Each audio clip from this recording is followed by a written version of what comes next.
All right, guys. So we're probably done with the Ottoman sultans by now. You're probably tired of Ottoman sultans. They're obviously very important. We spent a lot of time on that. But we're going to kind of talk about the final death nail of the Ottoman Empire and begin to really get into much more of what is the modern Middle East today, what happens as the Ottoman Empire collapses, and the first big story that that's connected with is, of course, World War One in the Middle East. So let's just kind of set things up what we're going to be doing here.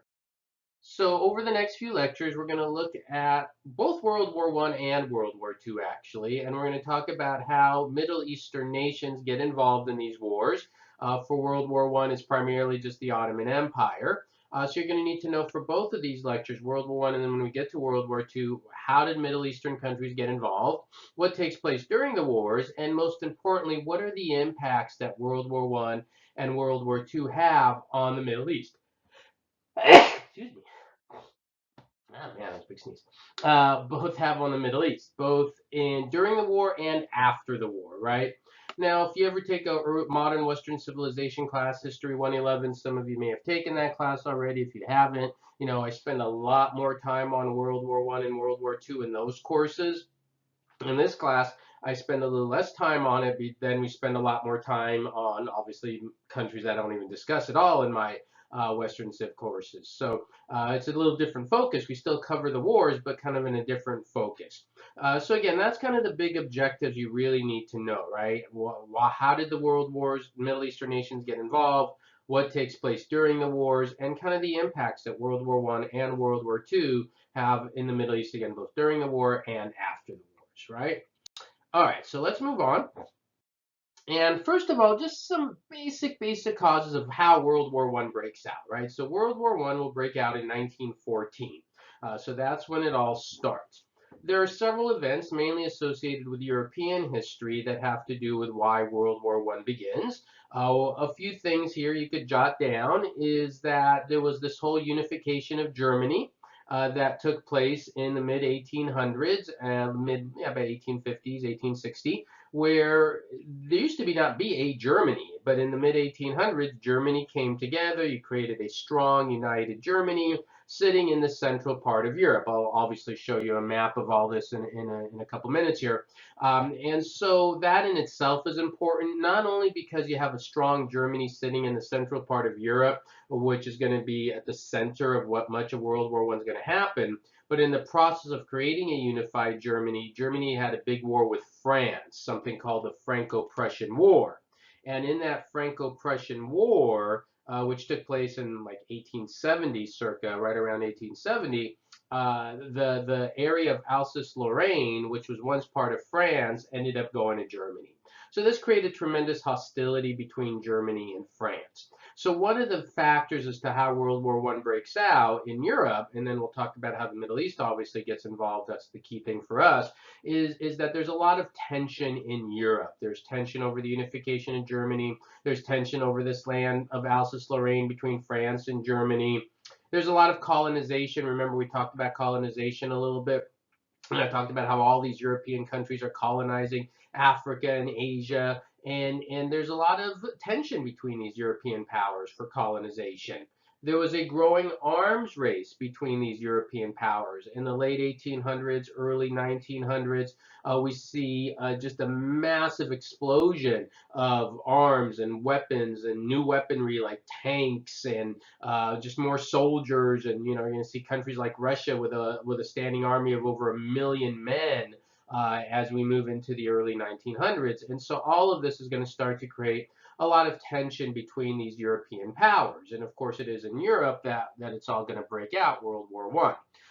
But then it'll be, everyone will be sucked into it, as we're going to see.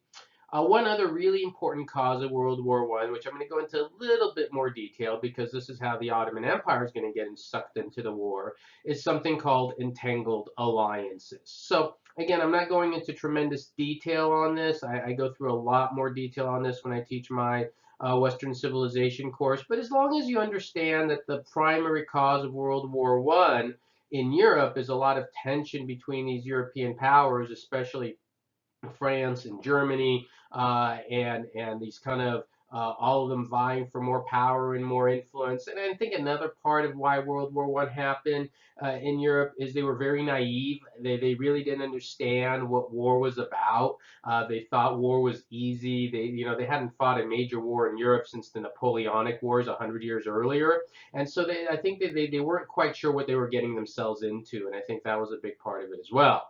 And then there's these entangled alliances, which is incredibly complicated, but I'm going to give you kind of a very simplistic version of this for this class, so you at least have a basic understanding, because it is important to understand the entangled alliances, because this is how, again, the Ottomans are going to get involved.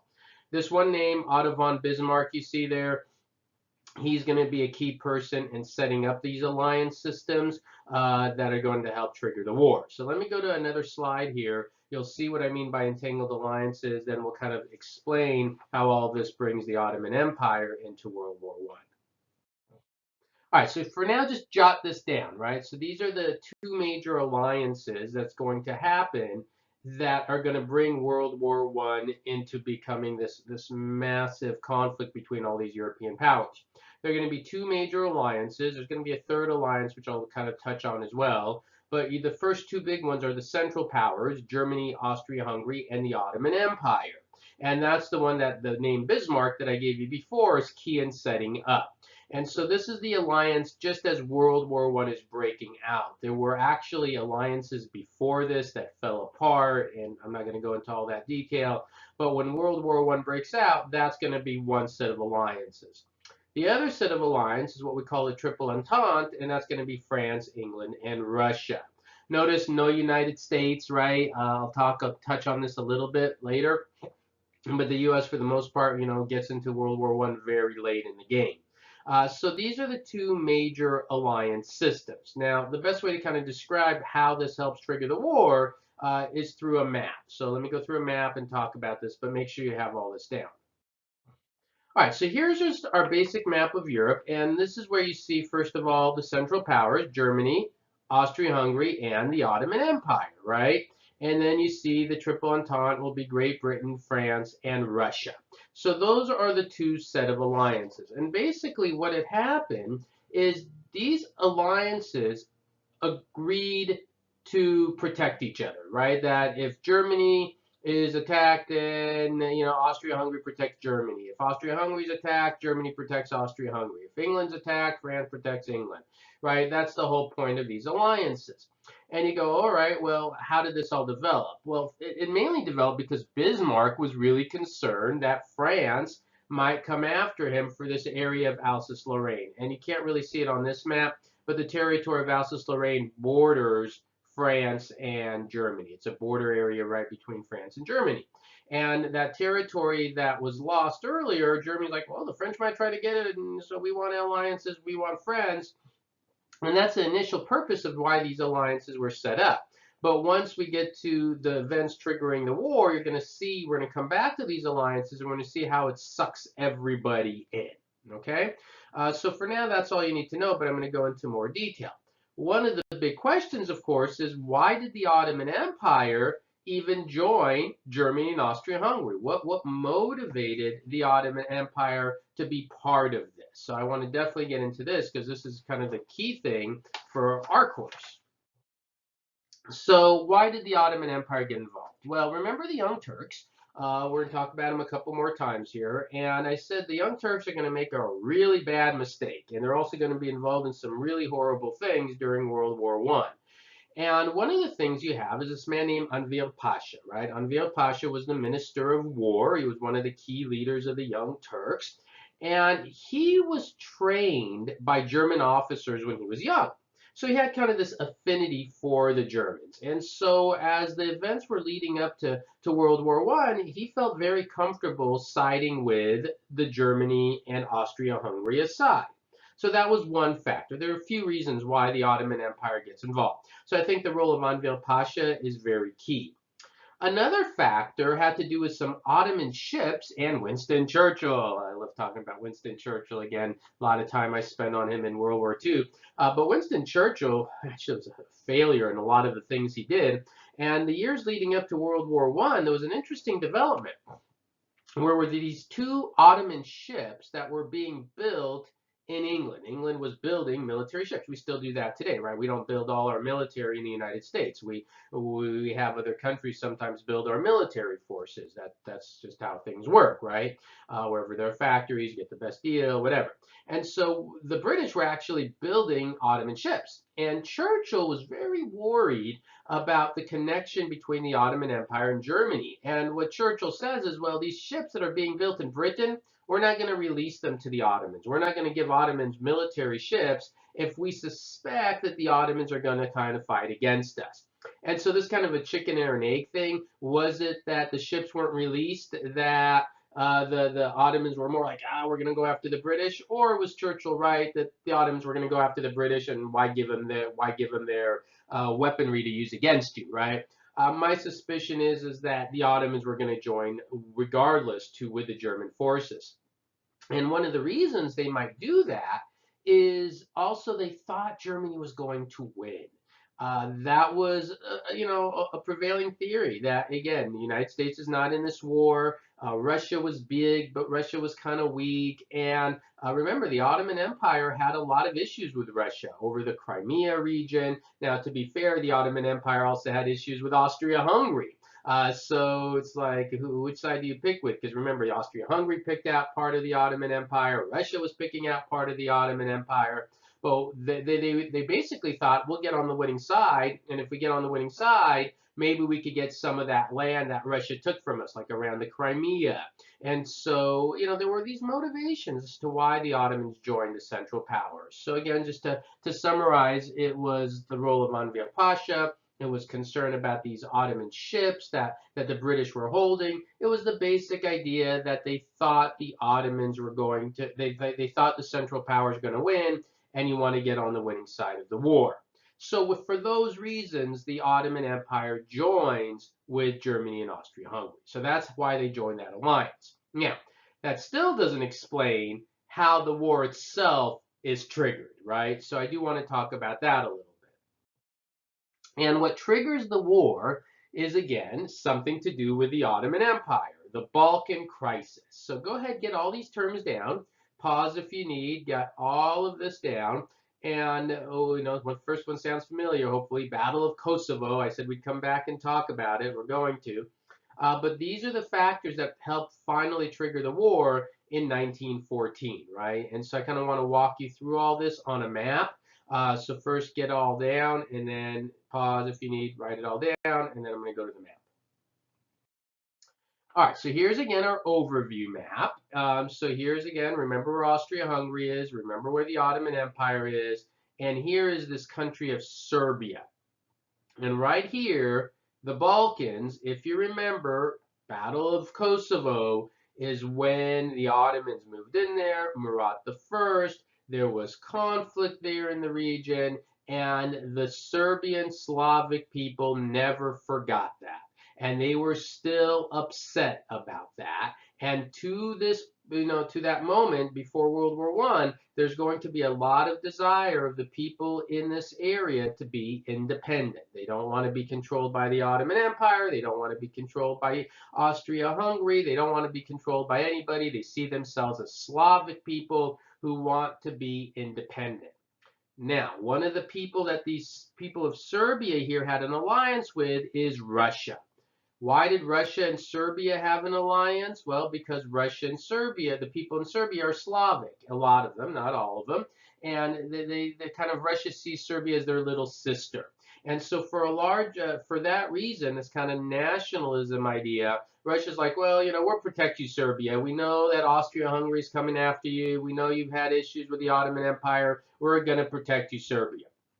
Well, it's going to be Serbia and Austria-Hungary that are going to help trigger World War I. And again, one of the whole ironies of the start of World War I is if the Ottoman Empire was always strong and never weak, and the Ottoman Empire maintained control of all of this area around Serbia and the Balkans, the events triggering the war never happened. But because the Ottoman Empire had become so weakened, the people in Serbia want their own independence, the people in Austria-Hungary want parts of Serbia, it sets the groundwork for the conflicts. This is a close-up map, right? So now what we have is Austria up here in the north, right? So here's Austria. It's just cut off on this map, but you can imagine Austria here. Here's Bosnia. Here's Serbia, and here's Herzegovina. So I put all those words there. Again, get them all down if you don't have them. What happens is Serbia is an independent Slavic nation, right? Follow closely on this, right? You got to follow this carefully. The areas of Bosnia and Herzegovina, which were once part of the Ottoman Empire, are no longer part of the Ottoman Empire. They are now part of Austria-Hungary. Excuse me, Austria-Hungary. So Austria-Hungary controls Bosnia and Herzegovina. Okay, so hope that's clear. The people in Serbia don't like this.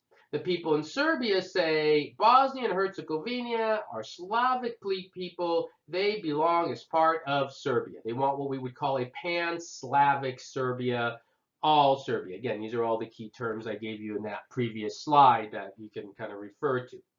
So that's the issue, right? And there's fights. There's a whole bunch of conflicts there in the late 1800s, early 1900s, these skirmishes. Well, what eventually happens is there was this organization known as the Black Hand. And the Black Hand was an extreme organization that was, again, determined to get Bosnia and Herzegovina to be part of a greater Serbia. And they were willing to do anything to make that happen, including assassination. And in 1914, one member of the Black Hand, a boy named Gavrilo Princip, I'll show you a picture of him in a second, he decided to assassinate the Archduke Franz Ferdinand. And the Archduke Franz Ferdinand was the heir to the throne of Austria-Hungary. So there it is. He assassinates the Archduke Franz Ferdinand, and obviously Austria-Hungary is really, really upset. So upset that they are going to now declare war against Serbia because their heir to the throne has just been assassinated.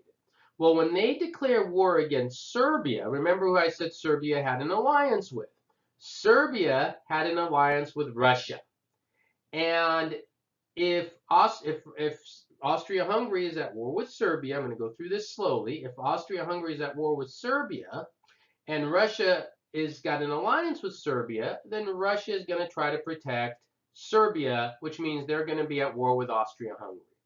But if Russia is at war with Austria-Hungary, remember Austria-Hungary has an alliance with Germany, has an alliance with the Ottoman Empire, that sucks them into the war.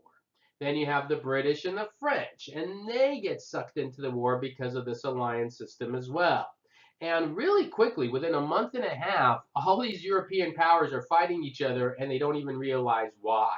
But it all got triggered because of this dispute of land in Serbia, because the people in Serbia wanted the territory of Bosnia and Herzegovina. So I hope all that's clear. It's a little tricky to follow. If you need to go back and listen to that again, it makes sense. Don't worry, go back and listen to all that again. That's normal, but that's essentially how all of this gets going. And I think what else might help is just I'll go through it again here with this kind of map, this brig map, right? So here's Serbia, right? We got Serbia here. Here's the Ottoman Empire. Here's Russia. And so again, Austria-Hungary is going to declare war against Serbia. Russia has an alliance with Serbia, so they're going to go, be at war with Austria-Hungary. That draws Germany and the Ottoman Empire, who are going to, of course, be at war with Russia. France and England also have an alliance with Russia, and so that's going to help trigger the war between England, France, and then Germany and Austria-Hungary and the Ottoman Empire. And so that's how it kind of everybody gets entangled in this. This is why we call it entangled alliances. And believe it or not, that's the simple version. So once this war now gets started in 1914, it really quickly becomes kind of what we call two-front war, and you got on one side Germany, Austria-Hungary, and the Ottoman Empire, and then on the other side you have the Triple Entente. I'm not going to go through the battles and the fighting that involved Germany and Austria-Hungary and Russia and all that. What I do want to talk about is this a very important battle known as the Battle of Gallipoli, and we'll talk about the Ottoman Empire role in it and all of that. So that's going to be kind of what we're going to work to. I also just really briefly wanted to show you a picture of Principi. So there he is. This is this guy who started World War I. He was the one who assassinated the Archduke Franz Ferdinand, and he's the one that's going to trigger the war. And so from here, I think we'll kind of pause, and then we'll get into the actual war itself in our next lecture. And again, just talk about how the Middle East country of the Ottoman Empire is going to be involved in one of the battles, other things that happened during the war that impact the Middle East. All right, so I hope that's clear. If you have any questions, let me know.